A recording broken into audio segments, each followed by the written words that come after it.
मां तव्हां में ईअं चवंदो आहियां त पंहिंजे नंढनि खां राय वठो, उन्हनि खां पुछो। जेकॾहिं तव्हांखे उहा राय वणे त उनखे एक्सेप्ट कयो, जेकॾहिं न वणे त उनखे लफ़्ज़नि में सुठे नमूने सां बयानु करे चओ बाबा हिन खे ॿिए तरीक़े सां करे सघिजे थो। तव्हांजी राय में वैल्यू आहे, तव्हांजी राय में जी अहमियत आहे ऐं तव्हांजी राय खे असां गौर सां ॿुधूं था, पर इन खां वधीक हीअ शइ बहितरु थींदी। पोइ ॾिसो त तव्हांजा नंढड़ा तव्हांजे वेझो केॾा था थियनि।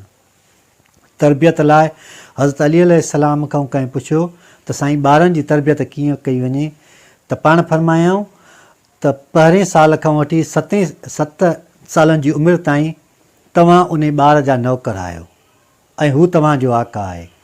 7 खां 14 ताईं उहो ॿारु ईअं तव्हां खां लहराए जीअं कंहिं शींहं ते नज़र पए, ऐं उहे ई ॾींहं हूंदा आहिनि जंहिंमें तव्हां ॿारनि जी तरबियत कंदा आहियो, उन्हनि खे ख़राबु ऐं सुठे जी हिदायत कंदा आहियो, सम्झाईंदा आहियो।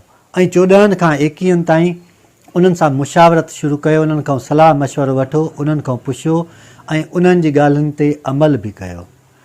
उन खां बाद में तव्हां ॾिसंदव त जॾहिं असां पंहिंजे ॿारनि सां या नंढनि सां एतिरो वेझो अची वेंदा आहियूं, उन्हनि सां मसइलनि ते मुशावरत कंदा आहियूं ऐं हुननि खे असां न करणु सेखारींदा आहियूं, त उन खां पोइ हू दुनिया जे कंहिं बि कम में पुठिते न आहिनि हटंदा।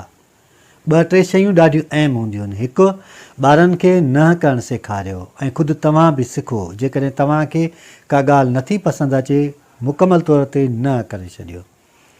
शयूं विरहाइणु सिखो। जेकॾहिं तव्हां वटि का शइ एक्स्ट्रा आहे त उहा विरहायो ऐं उहा उन्हनि माण्हुनि खे ॾियो जिन खे उन जी ज़रूरत आहे। ऐं 3 शइ कहिड़ी, त सलाह मशवरो। जेको बि कमु तव्हां सलाह मशवरे सां कंदव, तव्हांजी ज़िंदगी आसान थी वेंदी। ऐं सलाह मशवरे खां सवाइ माण्हू ईअं आहे जीअं अंधो कंहिं रस्ते ते हले पियो ऐं हू थेड़ खाए पियो, या अहिड़ो माण्हू जंहिंखे कंहिं नए शहर जी ख़बर न हुजे ऐं हू उते घुमणु वञे ऐं हुनखे अंदाज़ो न हुजे त कहिड़े चौंक ते, कहिड़े चौराहे ते को नुक़सानु थी सघे थो।